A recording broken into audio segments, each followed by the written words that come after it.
जय हिंद साथियों, welcome to self study classes with Sumit Jain YouTube channel में आप सभी का स्वागत है। दोस्तों, आज के इस वीडियो में हम पर्यावरण अध्ययन से संबंधित विस्तृत अध्ययन करेंगे जो कि एनसीईआरटी की पाठ्य पुस्तकों पर आधारित होगा। और इस प्रकार का ये हमारा तीसरा वीडियो है जिसमें हम विस्तृत अध्ययन कर रहे हैं, एक एक चीज को पढ़ रहे हैं। ठीक है, इस वीडियो को पूरा आपको जरूर देखना है, वीडियो को लाइक करना है और पिछले वाले इसके पहले दो वीडियो जरूर देखें। ये पार्ट तीसरा है, उसके बाद और भी पार्ट आने वाले हैं तो वो जरूर देखें। इसकी प्लेलिस्ट भी बनी हुई है, प्लेलिस्ट पर जाकर देखें। ठीक है, वीडियो को लाइक करें और शेयर करें। देखते हैं दोस्तों आज का ये वीडियो। तो दोस्तों, इस वीडियो हम जीवों को जगतों में विभाजन पढ़ेंगे।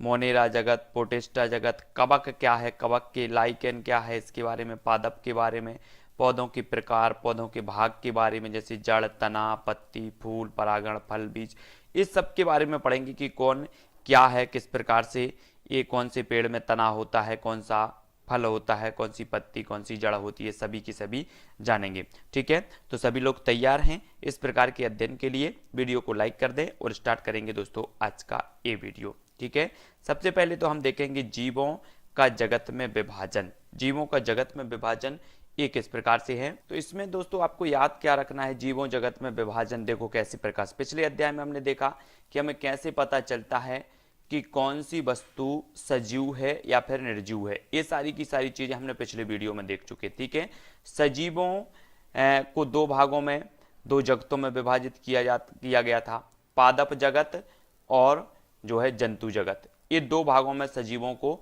विभाजित किया गया। बाद में आर एच वेटेकर ने जो है सजीवों को 5 जगतों में विभाजित किया। वो जगत कौन कौन से हैं उनके बारे में यहां पर देखते हैं। ठीक है, अगर आपसे कभी पूछा जाए कि आर एच जो वेटेकर हैं इनने कितने जगतों में विभाजित किया है, तब आपका उत्तर क्या होगा, 5। ठीक है, याद रख लेना। इन्होंने कौन कौन से, एक तो मोनेरा जगत है ना, प्रोटिस्टा जगत, कवक जगत, पादप जगत और जंतु जगत, ये 5 भागों में इन्होंने विभाजित किया। मोनेरा जगत, इसमें जीवाणुओं का अध्ययन किया जाता है। प्रोटिस्टा जगत, इसमें अमीबा, पैरामीशियम जैसे सजीवों का अध्ययन किया जाता है। ठीक है, और कवक जगत, इस जगत में मशरूम, फफूंद जैसे सजीवों का जो है अध्ययन किया जाता है। और पादप जगत में, इस जगत में पौधे के विषय में पढ़ा जाता है। किसी जगह के पादपों को फ्लोरा कहते हैं, किसी जगह के पादपों को फ्लोरा कहते हैं। जंतु जगत, इस जगत में जंतुओं के विषय में पढ़ा जाता है। जंतुओं को फौना कहा जाता है ना, तो किसी जगह के जंतुओं को क्या कहा जाता है, फौना कहा जाता है। ये चीज भी आपको याद रखनी है। ठीक है, पादप जगत, किसी जगत के किसी जगह के पादपों को फ्लोरा, किसी जगह के जंतु को फौना, ये चीज आपको याद रखनी है। ठीक है, बात कर लेते हैं मोनेरा जगत की। तो दोस्तों, एंटोनी वान और ल्यूवेनहॉक ने जीवाणु की खोज की थी। अगर आपसे क्वेश्चन बनता है कि जीवाणु की खोज किसने की थी, तो आपका उत्तर क्या होगा, एंटोनी वान और जो है ल्यूवेनहॉक ने की थी। ठीक है, इसलिए इन्हें जीवाणु विज्ञान का जनक भी कहा जाता है। जीवाणु विज्ञान का जनक किसे कहा जाता है, ये क्वेश्चन अगर आपसे पूछा जाए तो आपका उत्तर इस प्रकार से होगा। जीवाणु एक कोशीय जीव होते हैं जो सभी स्थानों पर पाए जाते हैं। जीवाणुओं से लाभ देखो, जीवाणुओं से प्रतिजैविक औषधियां बनती हैं, जीवाणुओं के कारण ही दही जमता है, जीवाणुओं के कारण ही पनीर बनता है, जीवाणुओं के कारण ही सिरका बनता है। तो ये जीवाणुओं के लाभ हैं। और जीवाणुओं की हानियां देखो, जीवाणुओं से बीमारी फैलती है, जीवाणुओं के कारण ही भोजन विषाक्त या खराब हो जाता है। तो ये जीवाणु के कारण है। तो आपसे अगर पूछा जाए कि जो है दूध से दही बनना, ये किस कारण होता है, जीवाणुओं के कारण होता है या विषाणुओं के कारण, इस प्रकार से पूछा जाए तो कई प्रकार के कहते हैं। सिरका बनने का कारण क्या है, तो जीवाणु है। पनीर बनने का कारण है, दही बनने का कारण है, और प्रतिजैविक औषधियां भी जीवाणुओं से बनती हैं। तो ये चीज आपको यहाँ पर याद रखनी है। ठीक है, जीवाणुओं से बचाव देखो, जीवाणुओं से बचाने के लिए खाद्य वस्तुओं को अचार या मुरब्बा के रूप में या उनमें नमक डालकर रखा जाता है। जीवाणुओं से बचाने के लिए जीवों को कोल्ड स्टोरेज में रखा जाता है। जीवाणुओं से बचाने के लिए चीजों को गर्म करके रखा जाता है। ठीक है, तो ये जीवाणुओं से बचाव है। प्रोटिस्टा जगत देखें तो इस जगत के जीव मुख्य रूप से जल में पाए जाते हैं। प्रोटिस्टा जगत ये स्वपोषी एवं विषमपोषी दोनों होते हैं। कौन, प्रोटिस्टा जगत। उदाहरण के लिए प्रोटोजोआ, अमीबा, पैरामीशियम आदि। ठीक है, ये क्या है? प्रोटिस्टा जगत है। अगला देख लो, अगला है दोस्तों, ये बीमारियां भी फैलाते हैं। कवक जगत देख लो, इस जगत के जीव सभी स्थानों पर पाए जाते हैं। ये बहुकोषीय होते हैं कवक। ये मुख्य रूप से गर्म एवं आर्द्र स्थानों पर पाए जाते हैं। ठीक है, अगर आपसे पूछा जाए कि कवक कहाँ पाए जाते हैं तो मुख्य रूप से गर्म एवं आर्द्र स्थानों में पाए जाते हैं। ठीक है, ये चीज आपको याद रखनी है ना। अगला देख लेते हैं। अब हम देख लेते हैं दोस्तों कवक से लाभ। कवकों से प्रतिजैविक औषधियां बनती हैं। कुछ कवक भोजन के रूप में प्रयोग होते हैं, जैसे मशरूम। खमीर, खमीर एक कवक है जिसका उपयोग बेकरी में होता है, खमीर। ठीक है, कवक से हानि देखो, कवकों से बीमारियां फैलती हैं। कवक चीजों को खराब कर देते हैं। जीवाणु एवं कवकों को पृथ्वी का अपमार्जक कहते हैं। ठीक है, और क्योंकि ये मरे हुए जीव जंतुओं को अपघटित कर पृथ्वी को साफ करने में मदद करती हैं, तो ये चीज आपको याद रखनी है। ठीक है, आपसे एक सिंपल सा क्वेश्चन पूछा जाएगा, निम्न में से कौन सा पृथ्वी का अपमार्जक है? तो आपका उत्तर होगा जीवाणु एवं कवक। ये जो होते हैं पृथ्वी के अपमार्जक कहलाते हैं। ठीक है, अपघटित कर पृथ्वी को ये क्या करते हैं? साफ करते हैं। लाइकन देखो, लाइकन है ना, जिन्हें सैक भी कहा जाता है। यह सहजीविता दो जीवों का एक साथ रहना एवं दोनों को परस्पर लाभ होना का उदाहरण है। सहजीविता, लाइकेन दो जीवों शैवाल एवं कवक से मिलकर बनता है। शैवाल एवं कवक से मिलकर बनता है। शैवाल भोजन बनाता है तथा कवक शैवाल को आश्रय प्रदान करता है। लाइकेन वायु प्रदूषण का प्राकृतिक सूचक है। जहां वायु में सल्फर डाइऑक्साइड गैस की अधिकता होती है वहां लाइकेन नहीं पाए जाते, जिसका अर्थ है कि वहां की वायु प्रदूषित है। जानवरों में भी सहजीविता देखने को मिलती है, जैसे बगुला भैंस की पीठ पर उसके शरीर पर मौजूद कीटों को खाता है। इससे बगुले को भोजन मिलता है और भैंस को सफाई हो जाती है।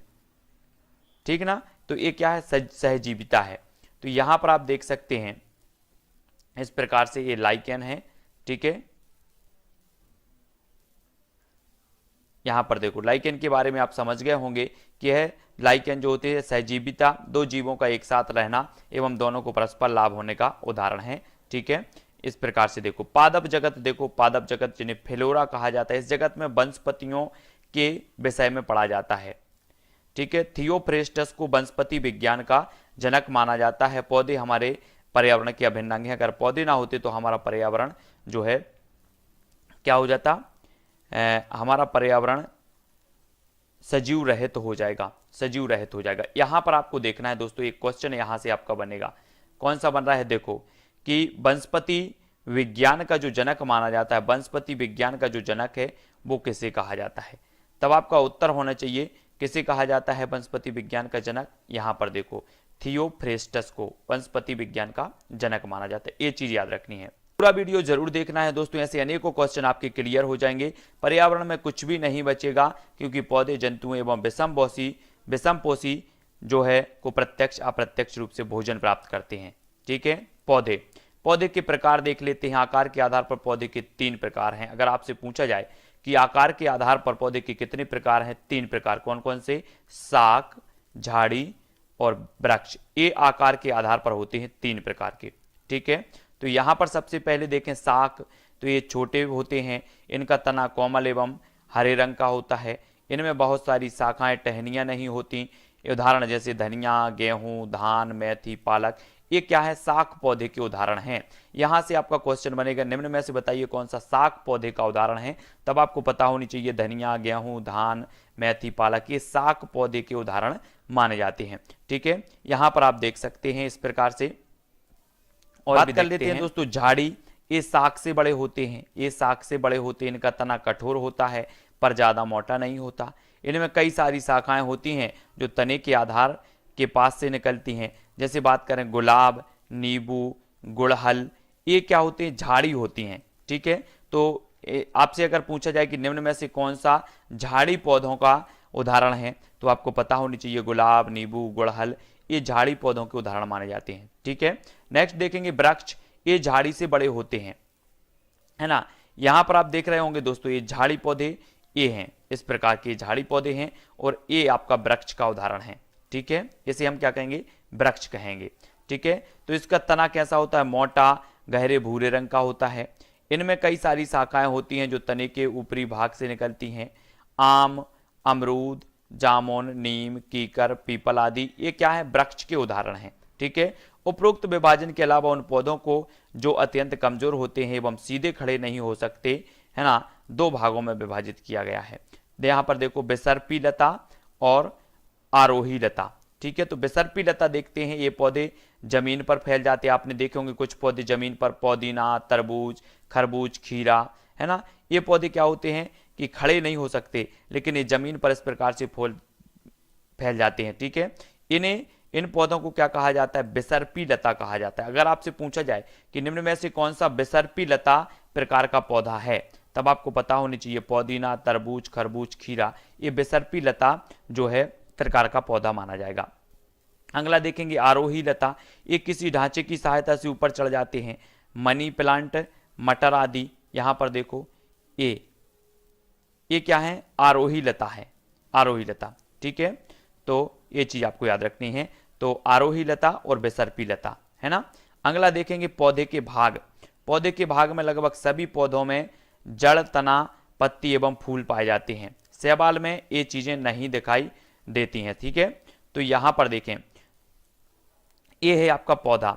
इसमें आप यहां पर देख रहे होंगे दोस्तों कि ये इसका क्या है, फूल, ये इसकी क्या है, पत्तियां, ये इसका जो है तना है, तना, और ये इसकी क्या है, जड़।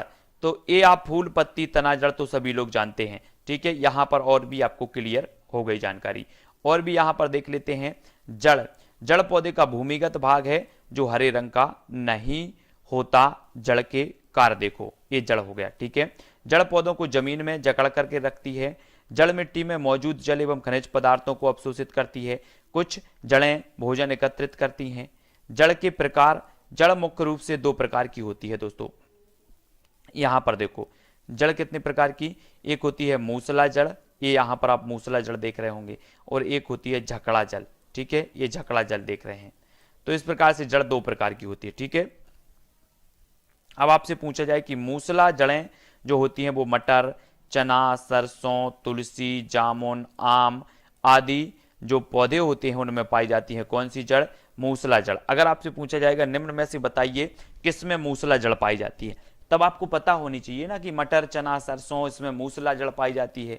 और झकड़ा जड़ देखें तो झकड़ा जड़ देखो, मूसला जड़ें तो हम खाते हैं, जैसे देखो मूली, गाजर, सलजम, ये सभी क्या है, शकरकंद, टोपियोका, चुकंदर आदि, ये मूसला जड़ों के उदाहरण हैं। झकड़ा जड़ें देखो गेहूं, घास, केला, मक्का, गन्ना आदि पौधों में जो होती है वो कैसी जड़ें होती हैं, झकड़ा जड़ें होती हैं। झकड़ा जड़ें निम्नलिखित प्रकार की होती हैं दोस्तों। एक तो रेशेदार होती हैं, ये रेशेदार के रूप में होती हैं। उदाहरण देखो रेशेदार के रूप में प्याज, लहसुन, इनकी जड़ें रेशेदार होती हैं।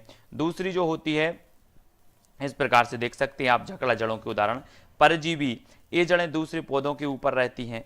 उदाहरण के रूप में देखो यहाँ पर उदाहरण में अमरबेल, अमरबल, ये परजीवी जड़ें होती हैं, है ना, परजीवी जड़ें। अमरबेल सभी लोग जानते होंगे। और भी देखो अव स्तंभ, ये जड़ें भूमि के ऊपर तने से निकलती हैं। उदाहरण के लिए देखो बाजरा, मक्का, गन्ना, आपने देखे होंगे मक्का या गन्ने में, है ना। तो ये जो होती हैं वो कौन सी जड़ें हैं, अव स्तंभ, ये जड़ें भूमि के ऊपर तने से निकलती हैं, है ना। तो ये कौन सी जड़ें कहलाती है, आप देख रहे होंगे यहाँ पर पोस्ट की इस प्रकार से निकलती हैं, तो ये अव स्तंभ जड़ें कहलाती हैं। ठीक है। और ये यहाँ पर हमने देखा तो ये परजीवी जड़ें हैं अमरबेल आदि की, और ये जो है ये झकड़ा जड़ें मानी जाती हैं, रेशेदार जड़ें मानी जाती हैं। तो इस प्रकार से झकड़ा जड़ें जो होती हैं वो रेशेदार और परजीवी और अवस्तंभ जड़ों में इनका विभाजन किया गया है। ये चीज आपको याद रखनी है। ठीक है।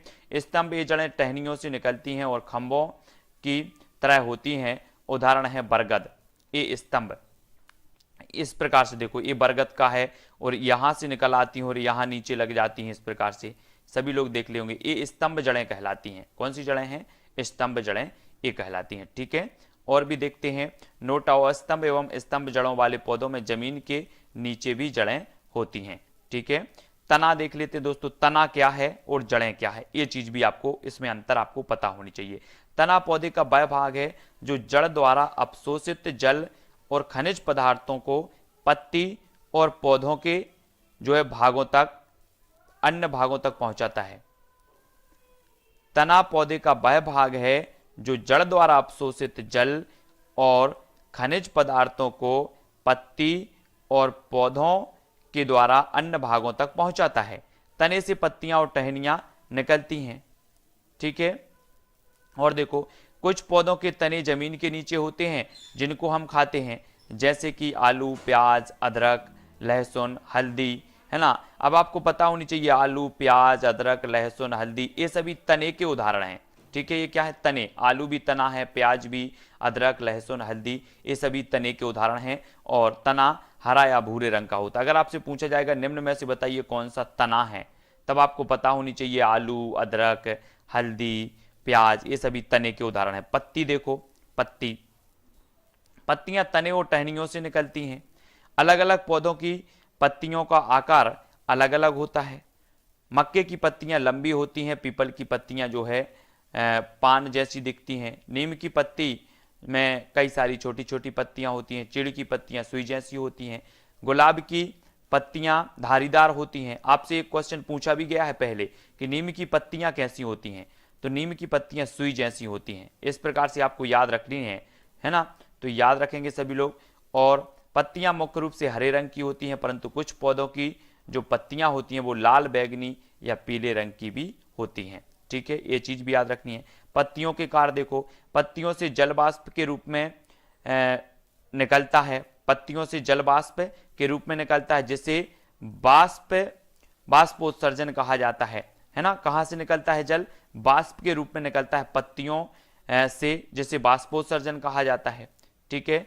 और पत्तियों के द्वारा गैसों का आदान प्रदान होता है, क्योंकि पत्तियों में छोटे छोटे छिद्र पाए जाते हैं जिन्हें रंध्र कहा जाता है ना। तो गैसों का आदान प्रदान, एक वृक्ष में गैसों का प्रधान आदान प्रदान कहां से होता है? तो पत्तियों के द्वारा होता है। मोस्ट इंपॉर्टेंट क्वेश्चन यहां से कई प्रकार के बनते हैं, इस प्रकार से याद रखना। पत्तियों में भोजन बनता है, पत्तियों में क्लोरोफिल नामक जो है एक वर्णक पाया जाता है, जिसकी और सूरज की रोशनी, जल एवं कार्बन डाइऑक्साइड गैस की मदद से जो है पत्तियां भोजन का क्या करती हैं? निर्माण करती हैं, ठीक है। पौधे के द्वारा भोजन बनाने की क्रिया को क्या कहा जाता है? प्रकाश संश्लेषण कहा जाता है। ये चीज सभी को याद रखनी है। यहां पर देख लो दोस्तों कि प्रकाश संश्लेषण लाल रंग में सबसे अधिक, यहां से याद रखना, और बैगनी रंग में सबसे कम होता है। एक क्वेश्चन यहां से पूछा जाता है कि प्रकाश संश्लेषण जो होता है किस रंग में सबसे अधिक होता है और किस रंग में सबसे कम होता है? तो अधिक होता है लाल रंग में और सबसे कम होता है बैगनी रंग में, ठीक है। मोस्ट इंपोर्टेंट IMP क्वेश्चन यहां से बनते हैं, ये चीज आपको याद रखनी है।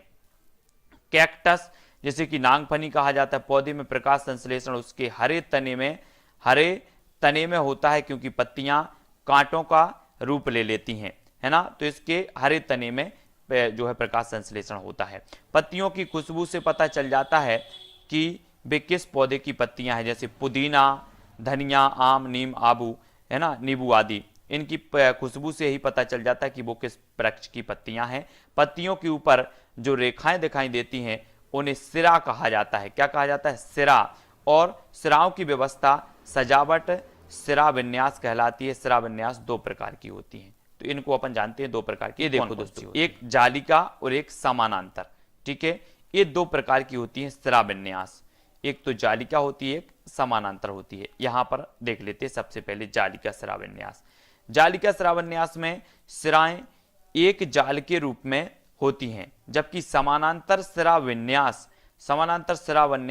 में सिराएं एक दूसरे के समानांतर होती हैं। सिरा विन्यास के आधार पर हम पौधे की जड़ का जो है पता लगा सकते हैं। जिन पौधों की पत्तियों में जालिका सिरा विन्यास होता है उन पौधों की जड़ें मूसला होती हैं, जैसे नीम, पीपल, गुलाब आदि। इनकी जो मूसला जड़ें होती हैं वो कैसी होती है? मूसला होती हैं। और जिन पौधों की पत्तियों में समानांतर सिरा विन्यास होता है इनकी जड़ें झकड़ा होती हैं, जैसे गेहूं, मक्का, घास। तो ये चीज आपको याद रखनी है दोस्तों। अभी हमने पढ़ा, यहां पर देखा कि जो सिरा विन्यास होती हैं वो कितने प्रकार की होती हैं? दो प्रकार की होती हैं, ठीक है, जालिका और समानांतर। तो यहां पर हमने देखा कि जिनकी सिरा जो होती हैं सिरा विन्यास जो जालिका सिरा विन्यास होती हैं वो कैसी होती हैं? उन पौधों की जड़ें मूसला होती हैं। जिनकी जालिका विन्यास नहीं बल्कि समानांतर विन्यास होती हैं, उनकी जो जड़ें होती हैं वो झकड़ा जड़ें होती हैं, जैसे केला, गेहूं, मक्का, घास आदि। इनके बारे में याद रखना है। सिरा विन्यास के आधार पर हम पौधों के बीजों के विषय में यह पता लग सकते हैं कि बीज दो भागों में टूट जाएगा या नहीं, यानी बीज द्विबीजी पत्री है या एक बीज पत्री। अगर सिरा विन्यास जालिका रूपी है तो पौधा द्विबीजी पत्री है, जैसे चना, मूली, गाजर, भिंडी, नींबू। तो ये चीज आपको याद रखनी है। अगर आपसे कभी पूछा जाएगा कि सिरा विन्यास अगर जालिका है, सिरा विन्यास अगर जालिका है तो जो बीज होगा वो कैसा होगा, द्विबीज पत्री होगा या फिर एक बीज पत्री होगा। तो इस प्रकार से आपको याद रख लेना, अगर जालिका सिरा विन्यास है तो द्विबीज पत्री होगा, है ना, और अगर नहीं है तो झकड़ा है तो वो कैसी होगा, एक बीज पत्री। अगर सिरा विन्यास समानांतर है तो पौधा कैसा होगा, एक बीज पत्री होगा। जैसे मक्का, गेहूं, प्याज, लहसुन आदि ये कैसे हैं, एक बीज पत्री हैं, ठीक है, इनके दो बीज नहीं हो सकते। तो ये चीज आपको याद रखनी है ना। कुछ पौधों में पत्तियां घड़े के रूप में रूपांतरित हो जाती हैं, और जैसे नीपेंथीस। तो यहां पर इतनी चीज तो आपको समझ में आ गई होगी दोस्तों। अब हम बात करेंगे पुष्प के बारे में या फिर फूल के बारे में, ठीक है। फूल पौधों के प्रजनन अंग होते हैं, है ना। अगर आपसे कभी पूछा जाए एक क्वेश्चन तो यहीं से बनता है कि पौधे के प्रजनन अंग कौन सा होता है, तब आपका उत्तर होगा फूल, ठीक है। फूल पौधों के प्रजनन अंग होते हैं। फूल नए पौधे बनाने में मदद करते हैं, है ना। तो यहां पर फूल देखो, ये दल पुंज है इसका, ये आप दल पुंज देख रहे होंगे। स्त्री केसर, ये स्त्री केसर है। ये पुंग केसर है, ये बाह्य दल पुंज है। तो ये चीज आपको याद रखनी है। लेकिन क्वेश्चन जो आपका बनता है वो कौन सा बनता है कि पौधे का प्रजनन अंग कौन सा होता है, तो वो फूल होता है। ये चीज याद रखनी है। फूलों के भाग देखो, बाह्यदल पुंज, बाह्यदल पुंज देखो, फूल के नीचे मौजूद हरी पत्तियों जैसी रचनाएं बाह्यदल पुंज कहलाती हैं। बाह्यदल पुंज जुड़े हुए भी हो सकते हैं, जैसे गुड़हल, कपास, टमाटर आदि में, और अलग अलग भी हो सकते हैं, जैसे गुलाब, कमल, चमेली आदि में। अगर बाह्यदल पुंज जुड़े हुए हैं तो जरूरी नहीं कि उसकी जो पंखुड़ियां हैं वो दल पुंज भी जुड़े हुए हों। ये कलियों की रक्षा करते हैं। दल पुंज, पंखुड़ियां रंगीन होती हैं। अलग अलग पौधों के फूलों की पंखुड़ियां अलग अलग रंग की जो है होती हैं। पंखुड़ियां कीड़े मकोड़े, तितली, भंवरों, पक्षियों आदि को क्या करते हैं, आकर्षित करती हैं, ठीक है। ये तो आपको समझ में आ गई होगी। फूल के बारे में देखा। अब हम पुंकेसर के बारे में देखेंगे। ये पौधे का नर भाग होता है जिसमें परागकण जो है होते हैं, परागकण होते हैं पुंकेसर। अगर आपसे पूछा जाए कि पौधे का नर भाग कौन सा होता है, तब आपका उत्तर क्या होगा, पुंकेसर होता है, ठीक है। स्त्री केसर देखो, ये पौधे का मादा भाग होता है, स्त्री केसर, ठीक है। पौधे का मादा भाग कौन सा होता है, तो स्त्री केसर होता है, जिसमें अंडाशय और बीजांड पाए जाते हैं। परागकण के पश्चात अंडाशय फल बनता है और बीजांड बीज बनते हैं। तो ये चीज आपको याद रखनी है दोस्तों, है ना, कि मादा भाग जो होता है वो स्त्री केसर और नर भाग जो होता है वो पुंकेसर होता है ना। इस प्रकार से हम देख रहे हैं कि जो फल है वो किस प्रकार से बनता है। ये पौधे का मादा भाग होता है जिसमें क्या पाए जाते हैं, अंडाशय और बीजांड पाए जाते हैं, और परागकण के पश्चात अंडाशय फल बनता है और बीजांड बीज बनता है। आपने देखे होंगे कि एक फल में बीज भी उसमें निकलते हैं, तो वही ये प्रक्रिया है। परागकण देख लेते हैं। जब तितली, भौरा, पक्षी आदि फूलों पर उनका रस चूसने के लिए बैठते हैं तब उनके पैरों में जो है परागकण चिपक जाते हैं। जब ये जंतु दोबारा उसी फूल पर या उसी प्रकार के दूसरे फूलों पर बैठते हैं तब परागकण स्त्री केसर में चले जाते हैं। इस प्रक्रिया को जो है परागण कहते हैं। इस प्रक्रिया के द्वारा पौधे प्रजनन करते हैं। देखो कितनी बड़ी अच्छी बात भाई यहाँ पर हुई है कि जब तितली और भौरा और पक्षी आदि फूलों पर उनका रस या पराग चूसने के लिए बैठते हैं तब उनके पैरों में जो है परागकण क्या होते हैं, चिपक जाते हैं। जब ये जंतु दोबारा उसी फूल पर या उसी प्रकार के दूसरे फूलों पर बैठते हैं तब जो परागकण हैं वो स्त्री केसर में चले जाते हैं। इस प्रक्रिया को क्या कहा जाता है, परागकण कहते हैं। इस प्रक्रिया के द्वारा ही क्या होता है, पौधे प्रजनन करते हैं। इस प्रकार से आपको पूरी की पूरी ये जो है समझ में आ गया होगा। परागकण के प्रकार, परागण जो होते हैं निम्न प्रकार के होते हैं। वायु परागण, वायु के द्वारा, ठीक है ना, और कीट परागण, कीटों के द्वारा, जल परागण, जल के द्वारा, जंतु परागण, जंतुओं के द्वारा, पक्षी परागण, पक्षियों के द्वारा, काइरोटेरिफल्स यानी चमगादड़ के द्वारा, और मलाकोफिलस घोंघा के द्वारा। तो ये जो होते हैं ये परागण के प्रकार होते हैं, कई प्रकार के होते हैं, ठीक है। कुछ फूल गुच्छों में पाए जाते हैं, जैसे गुल, दाऊदी, गेंदा, सूरजमुखी आपने देखे होंगे, ये गुच्छों में पाए जाते हैं। उत्तराखंड में से श्रीनगर को फूलों की घाटी कहा जाता है, तो ये चीज भी आपको याद रखनी है, सभी लोग याद रखेंगे, ठीक है। फूलों की घाटी कहां पर स्थित है, हम पढ़ते हैं, तो ये कहां पर स्थित है, उत्तराखंड में स्थित है, ये चीज भी याद रखनी है।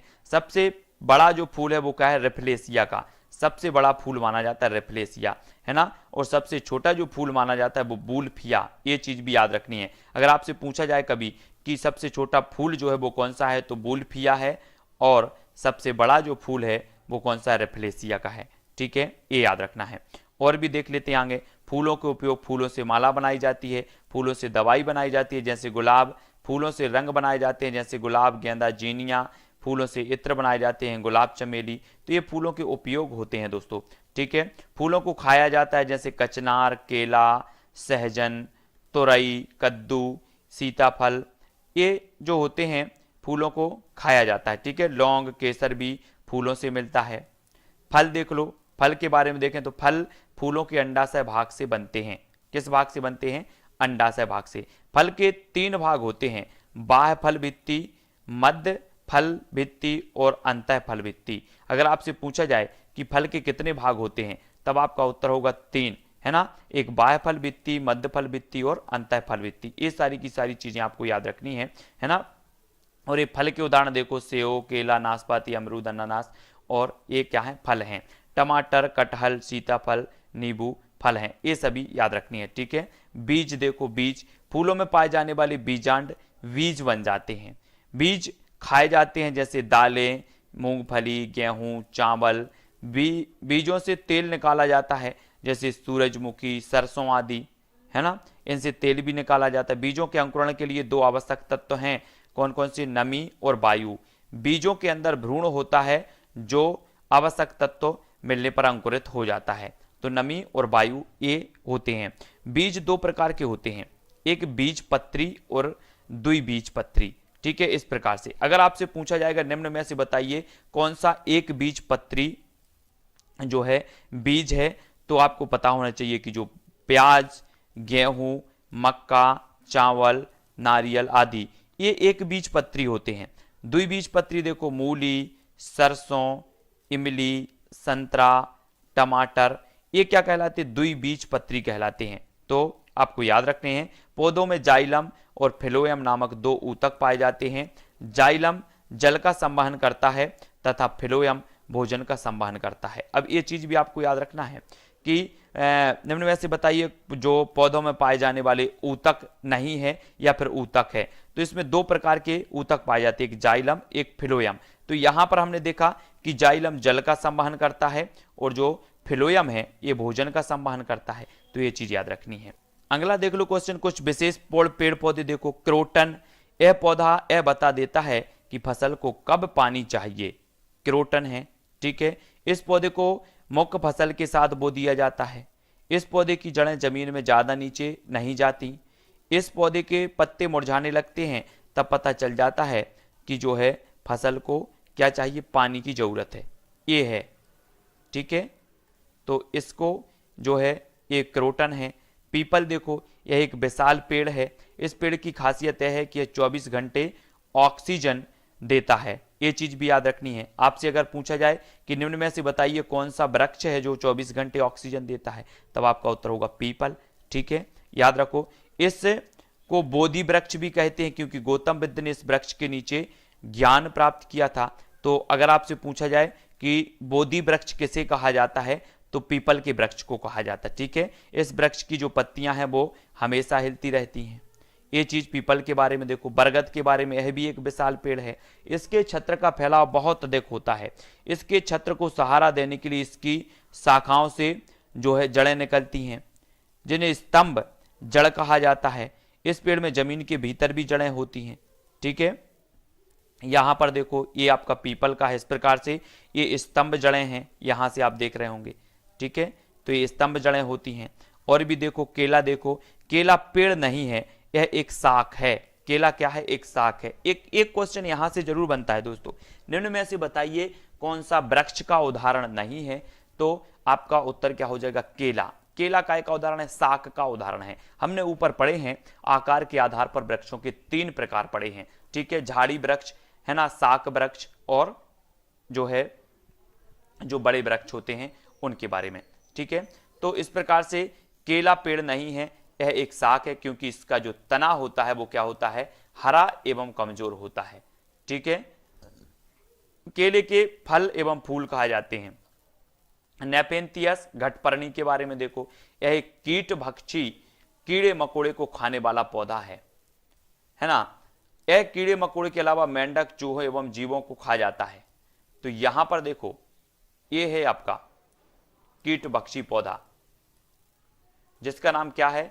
नेपेंथियस। आपसे अगर पूछा जाए निम्न में से बताइए कौन सा कीट भक्षी पौधा है, तो घटपर्णी या फिर नेपेंथियस, एक कीट भक्षी पौधा कहलाता है। इसमें प्रकाश संश्लेषण होता है, परंतु नाइट्रोजन प्राप्त करने के लिए जो है एक कीड़े मकोड़े एवं अन्य जीवों का शिकार करता है। यह लंबे घड़े जैसा होता है, जिसके ऊपर पत्तीनुमा ढक्कन लगा होता है। इसमें से खास खुशबू निकलती है, जिससे कीड़े मकोड़े इसकी ओर आकर्षित होकर इसके घड़े में फंस जाएं और इसका शिकार बन जाएं। यह मेघालय, ऑस्ट्रेलिया एवं इंडोनेशिया में पाया जाता है। अगर आपसे पूछा जाए कि जो घटपर्णी वृक्ष है या फिर घटपर्णी कीट भक्षी वृक्ष है वो कहाँ पाया जाता है भारत में, तब आपका उत्तर होगा मेघालय में। ठीक है, ऑस्ट्रेलिया एवं इंडोनेशिया में भी पाया जाता है। रेगिस्तानी ओक देखो, यह ऑस्ट्रेलिया के रेगिस्तान में पाया जाता है। इसकी जड़ें बहुत गहरी होती हैं, परंतु पत्तियां बहुत कम होती हैं। इसके तने में पानी जमा रहता है। जब इस क्षेत्र में पानी की कमी होती है, तब यहाँ के जो निवासी हैं इस तने के अंदर पतला पाइप डालकर पानी निकाल लेते हैं। किससे? रेगिस्तानी ओक से। तो यहां पर आप देख लेते हैं, ये है रेगिस्तानी ओक। ठीक है, और भी देख लेते हैं दोस्तों, खेजड़ी। खेजड़ी यह भारत के रेगिस्तान में पाया जाता है, भारत के रेगिस्तान में पाया जाता है। इसकी लकड़ी में कीड़ा नहीं लगता। इसकी फलियों की सब्जी बनती है। इसकी छाल दवा के रूप में प्रयोग होती है। इसे ज्यादा पानी की जरूरत नहीं होती। खेजड़ी, यहां देख लेते हैं, एक खेजड़ी का वृक्ष है, यह है खेजड़ी का वृक्ष। ठीक है, खेजड़ी। क्षेत्र के आधार पर पौधे के प्रकार देखो, एक मरुदभिद है। ये पौधे मरुस्थल जैसे क्षेत्रों में पाए जाते हैं। तो ये क्षेत्र के आधार पर मरुदभिद, और इनकी जड़ें लंबी होती हैं, इनकी पत्तियां छोटी होती हैं, या फिर पत्तियां कांटों का रूप ले लेती हैं, जिसमें बाष्पोत्सर्जन कम हो या ना हो। नागफनी कैक्टस में तना हरा या गूदेदार होता है, और जो है मोमी परत में ढका होता है। इसमें तना ही प्रकाश संश्लेषण करता है। उदाहरण बबूल, कीकर, कैक्टस, ये जो होते हैं वो क्या होते हैं? मरुदभिद पौधे होते हैं। अगर आपसे पूछा जाए कि निम्न में से बताइए कौन से मरुदभिद पौधे हैं, तो बबूल है, कीकर है, कैक्टस है ना। कैक्टस यानी कि जो नागफनी है, ये मरुदभिद पौधे के अंतर्गत आते हैं। ये चीज आपको याद रखनी है। ठीक है, अब देखें समोदभिद। ये दोस्तों यहां पर क्षेत्र के आधार पर पौधों के प्रकार हम देख रहे हैं। सबसे पहले मरुदभिद पौधे देखे, जिनमें हमने बबूल, कीकर और कैक्टस को पढ़ा। समोदभिद पौधे, ये पौधे खेती योग्य जमीन में पाए जाते हैं। इसमें तना ठोस एवं शाखा युक्त होता है। इनके पत्ते साधारणतः बड़े, चौड़े, पतले एवं भिन्न आकार के होते हैं। उदाहरण के लिए मक्का, टमाटर, गेहूं, धान, ये कौन से हैं? ये समोदभिद पौधे हैं। ठीक है, ये चीज याद रखनी है। समोदभिद, मरुदभिद और जलोदभिद, इन सभी में अंतर आपको याद पता होनी चाहिए। ठीक है, समोदभिद निम्न में से बताइए कौन सा समोदभिद पौधा है, तो मक्का, टमाटर, गेहूं और धान, ये आपको पता होनी चाहिए। ठीक है, जलोदभिद देख लेते हैं। ये पौधे जल या पानी में पाए जाते हैं। इनमें जड़ तंत्र कम विकसित होता है। इनमें पत्तियों पर मोमी परत होती है, जिसे जैसे कमल, ये क्या है? जलोदभिद है। ठीक है, जलोदभिद। जलमग्न पौधों में पत्तियां पतली एवं सक्रिय होती हैं, जैसे हाइड्रेला, है ना। तो यहां पर आप देखें कि जल लिली, हाइड्रिला और कमल ये कैसे हैं, जलोद्भिद पौधे हैं, तब आपको पता होनी चाहिए। अब लवणोद्भिद पौधे देखो, ये पौधे दलदली क्षेत्रों में पाए जाते हैं। इन पौधों में बड़े जड़ें जो हैं जमीन से ऊपर की ओर निकल आती हैं ताकि वे वायु ले सकें। उदाहरण मैंग्रोव और सुंदरी वन ये लवणोद्भिद पौधे कहलाते हैं। निम्न में से बताइए कौन सा लवणोद्भिद पौधा है, तो आपको पता होनी चाहिए कि जो मैंग्रोव हैं ये लवणोद्भिद पौधे। दोस्तों एक बार और अच्छे से पढ़ लो, यहां से क्वेश्चन आपको बनता है। मरोद्भिद पौधे कौन से हैं, बबूल, कीकर, कैक्टस, ये मरोद्भिद पौधे हैं। समोद्भिद पौधे कौन से हैं, मक्का, टमाटर, गेहूं, धान, ये समोद्भिद पौधे हैं। जलोद्भिद पौधे कौन से हैं, तो जलोद्भिद पौधे हैं कमल, जल लिली, हाइड्रिला। और लवणोद्भिद पौधे कौन से हैं, तो मैंग्रोव या फिर सुंदरी पेड़ इन्हें कहा जाता है। ये चीज आपको याद रखनी है, ठीक है। अब यहां पर दोस्तों कुछ अभ्यास प्रश्न हैं जिनको हमें पढ़ना है, ठीक है, इनके उत्तर आपको बताना है, बहुत ही महत्वपूर्ण है। अभी तक हमने जो कुछ पढ़ा है उनका आकलन करने के लिए यहां पर हम प्रश्नों को जानेंगे, प्रश्नों को पढ़ेंगे। वीडियो अच्छा लगे तो लाइक जरूर करना है, शेयर भी करना है, ठीक है। स्टार्ट करते हैं दोस्तों, ये जो है तब दोस्तों आपका पहला प्रश्न है, सजीवों को 5 जगतों में किसने विभाजित किया था, तो रॉबर्ट हुक ने, या फिर ये 4 हैं, कैरोलस ने, चार्ल्स डार्विन ने, या फिर R.H. व्हिटेकर ने। तो सजीवों को 5 जगतों में किसने विभाजित किया, अभी हमने पढ़ा है, तो इसका राइट आंसर आपका क्या होगा, तब आपका बिल्कुल सही आंसर क्या होगा, R.H. व्हिटेकर साहब ने, यानी कि सी नंबर यहां पर सही होगा, ठीक है। जीवाणुओं का अध्ययन किस जगत में किया जाता है, जीवाणुओं का अध्ययन बताना है, पादप, प्रेटिस्टा, मोनेरा या फिर जंतु। तब आपको प्रश्न क्रमांक 2 का उत्तर बताना है। तो जीवाणुओं का जो अध्ययन किया जाता है वो किस में किया जाता है, मोनेरा जगत में, यानी कि बी नंबर जो है आपका बिल्कुल सही हो जाएगा, ठीक है। जीवाणुओं का अध्ययन मोनेरा जगत में किया जाता है और बी नंबर यहां पर सही है ना। अभी हमने जो जगतों का 5 जगतों को देखा और इसी जगतों में हमने मोनेरा को भी पढ़ा था, और जीवाणुओं का अध्ययन मोनेरा जगत में किया जाता है। जीवाणु विज्ञान के जनक कौन है, जीवाणु विज्ञान के आपको जनक बताना है ना, एंटोनी वॉन ल्यूवेनहॉक या फिर डीजे इवानोस्की, इनमें से कोई नहीं है, रॉबर्ट ब्राउन। तो आपको बताना है जीवाणु विज्ञान के जनक कौन है, प्रश्न क्रमांक 3 का उत्तर तो आपने पढ़ा था ल्यूवेनहॉक, ये जीवाणु विज्ञान के जनक माने जाते हैं, यानी कि जो ए नंबर है वो बिल्कुल यहां पर राइट हो जाएगा, ठीक है। अगला क्वेश्चन निम्न में से किस के कारण दही जमता है, तो दही जमता है बताना है, जीवाणु के कारण, कवक के कारण, विषाणु या फिर प्रोटिस्टा के कारण। अभी हमने पढ़ा था कि दही जमता है तो किसके कारण जमता है, प्रश्न क्रमांक 4 का उत्तर बताना है, और 4 का उत्तर क्या होगा, जीवाणु के कारण, ए नंबर, ठीक है। निम्न में से जीवों में से कौन सा मुख्य रूप से गर्म एवं आर्द्र स्थान पर पाए जाते हैं, तो कौन से पाए जाते हैं, गर्म और आर्द्र स्थान पर। अभी मैंने बताया था आपको जीवाणु, प्रोटिस्टा, कवक या फिर विषाणु कौन पाए जाते हैं, जल्दी से सभी लोग उत्तर बताएंगे, और उत्तर हो जाएगा आपका कवक। कवक यानी कि जो विकल्प नंबर आपका बी है, ये गर्म एवं आर्द्र स्थान पर पाए जाते हैं। बेकरी उद्योग में प्रयोग किए जाने वाला कवक कौन सा है, तो आपको उत्तर बताना है, प्रश्न क्रमांक 6 का उत्तर। तो आपने पढ़ा होगा कि बेकरी उद्योग में प्रयोग किए जाने वाला जो कवक है वो ईस्ट या फिर खमीर, सी नंबर आपका बिल्कुल सही होगा। नेक्स्ट है लाइकेन, सहजीविता का उदाहरण है, इसमें 2 जीव एक साथ रहते हैं एवं एक दूसरे को जो है लाभ पहुंचाते हैं, ये दोनों जीव हैं तो कौन से हैं, जल्दी से बताओ, जीवाणु और कवक, शैवाल और कवक, अमीबा और विषाणु या फिर कवक और अमीबा। आपने सहजीविता देखी होगी कि एक भैंस है, उसके ऊपर बगला बैठता है और बगला किल्ली को खाता है, ठीक है, और तो उसको भोजन मिलता है और उसको जो है सुरक्षा मिलती है, तो वो सहजीविता है। और सहजीविता में आपको बताना है क्या हो जाएगा इसका राइट आंसर, प्रश्न क्रमांक 7 का उत्तर, और 7 का उत्तर होगा कि उसमें शैवाल और कवक ये जो है सहजीविता का उदाहरण है, बी नंबर आपका सही होगा, ठीक है, जो एक दूसरे को लाभ पहुंचाती हैं। लाइकेन किस प्रकार के प्रदूषण के प्राकृतिक सूचक हैं, ये क्वेश्चन तो कई बार पूछा गया है। लाइकेन के बारे में तो आप लोग सभी लोग समझ गए होंगे, है ना। तो जल प्रदूषण, ध्वनि प्रदूषण, वायु प्रदूषण या सभी के, तो आपको बताना है लाइकेन किस प्रकार के प्रदूषण के प्राकृतिक सूचक माने जाते हैं। तो प्रश्न क्रमांक 8 का जो आपका उत्तर हो जाएगा दोस्तों वो हो जाएगा वायु प्रदूषण के, ठीक है। लाइकेन किस प्रकार के प्रदूषण के प्राकृतिक सूचक हैं, तो वायु प्रदूषण के। पादप जगत के जनक कौन है, पादप जगत के जनक बताना है आपको कौन है। 4 विकल्प हैं, प्रश्न क्रमांक 9 है अपना, और उत्तर हो जाएगा कौन, थियोफ्रेस्टस। थियोफ्रेस्टस आपका बिल्कुल सही हो जाएगा। वंशपति जनक या पादप जनक के जो जनक माने जाते हैं पादप जगत के, वो थियोफ्रेस्टस माने जाते हैं, बी नंबर। निम्न में से कौन एक वृक्ष नहीं है, पीपल, कीकर, सुंदरी या फिर केला। इस प्रकार से क्वेश्चन कई बार पूछा गया है। तब आपका बिल्कुल राइट आंसर क्या होगा, प्रश्न क्रमांक डी, यानी कि केला जो है वो आपका वृक्ष नहीं है, और डी नंबर आपका बिल्कुल सही यहां पर हो जाएगा। ठीक है, अगला क्वेश्चन देखेंगे, निम्न में से कौन सी जड़ें खाई जाती हैं, कौन सी जड़ें खाई जाती हैं, गाजर, शकरकंद, मूली या फिर सभी। तब 11 का आंसर क्या होगा, सभी। सभी यानी कि डी नंबर आपका बिल्कुल सही हो जाएगा।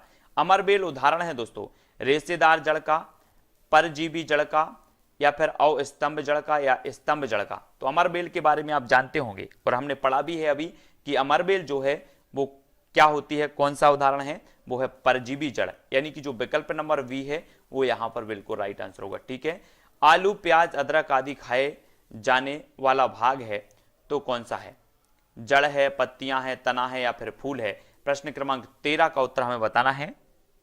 अभी हमने तनों के बारे में पढ़ा, जड़ के बारे में पढ़ा, और उत्तर आपका हो जाएगा तना। तना यानी कि जो बी नंबर है वो यहां पर राइट होगा। बाष्पोत्सर्जन क्या होता है, पत्तियों के द्वारा जल का बाष्प के रूप में निकलना, या जड़ के द्वारा जल का अवशोषण करना, या जाइलम द्वारा जल का संवहन करना, या फिलोयम द्वारा भोजन का संवहन करना। तो बाष्पोत्सर्जन क्या कहलाता है, प्रश्न क्रमांक 14 का उत्तर, और आपका बिल्कुल सही उत्तर होगा। हमने अभी पढ़ा था कि जो जल है वो पत्तियों में बाष्प के रूप में निकलता है। ठीक है, तो ये नंबर आपका बिल्कुल सही हो जाएगा। प्रकाश संश्लेषण सबसे कम किस रंग में होता है, अभी हमने पढ़ा था कि उत्तर बताना है, सभी लोग कमेंट में लिखेंगे, वीडियो को सभी लोगों को लाइक करना है क्योंकि ये बहुत ही महत्वपूर्ण है। जो आपसे प्रश्न पूछे जाएंगे आपको गलत नहीं करना है। प्रकाश संश्लेषण सबसे कम किस रंग में होता है, तो सबसे कम यहां पर पूछा गया है, तो सबसे कम होता है बैगनी में, और सबसे ज्यादा जो होता है वो लाल रंग में होता है। ये दोनों क्वेश्चन याद रखेंगे। इनमें से कौन सा अलग समूह से संबंधित है, अलग समूह से आपको बताना है, तो जल्दी से बताएं। प्रश्न क्रमांक है 16, और 16 का जो राइट आंसर हो जाएगा वो क्या हो जाएगा, वो हो जाएगा केला। हमने देखा है दोस्तों कि आकार के आधार पर जो पेड़ पौधे होते हैं उनको 3 भागों में बांटा गया। ठीक है, शाक है ना, और झाड़ीदार और जो वृक्ष होते हैं इनमें बांटा गया। तो यहां से नीम, गुलाब झाड़ीदार हो जाएगा, पीपल वृक्ष का उदाहरण हो जाएगा, लेकिन जो केला है वो शाक के अंतर्गत आएगा। तो शाक जो है ये केला अलग हो जाएगा आपका सी नंबर। ठीक है, इस समूह से। ठीक है, अगला देखेंगे, निम्न में से कौन सा कथन सत्य है, सत्य कथन बताना है, तो जल्दी से बताएंगे। जिन पौधों में मूसला जड़ होती है उनकी पत्तियों में जालिका सिरा विन्यास पाया जाता है। सत्य बताना है, जिन पौधों में मूसला जड़ होती हैं उनकी पत्तियों में समानांतर सिरा विन्यास पाया जाता है, या फिर जिन पौधों में झकड़ा जड़ होती है उनकी पत्तियों में जालिका सिरा विन्यास पाई जाती है, या फिर उपरोक्त सभी। तो आपको कौन सा सत्य है बताना है, तो सत्य लिखेंगे सभी लोग। प्रश्न क्रमांक 17 का आंसर, और आपका उत्तर है कि जिन पौधों में मूसला जड़ें होती हैं उनकी जो पत्तियां होती हैं वो जालिका स्राविन्यास जो है पाया जाता है ना। हमने अभी पढ़ा था समानांतर स्राविन्यास और जालिका स्राविन्यास। ठीक है, तो इस प्रकार से जो जालिका स्राविन्यास जिनमें होता है उनकी जड़ें होती हैं मूसला, और समानांतर जो स्राविन्यास जिनमें होता है उनकी जड़ें होती हैं झकड़ा जड़। ठीक है, ये चीज तो सभी को क्लियर है। नांगफनी जिसे कि कैक्टस कहा जाता है में प्रकाश संश्लेषण होता है तने में, दोनों में, पत्तियों में या फिर कांटों में।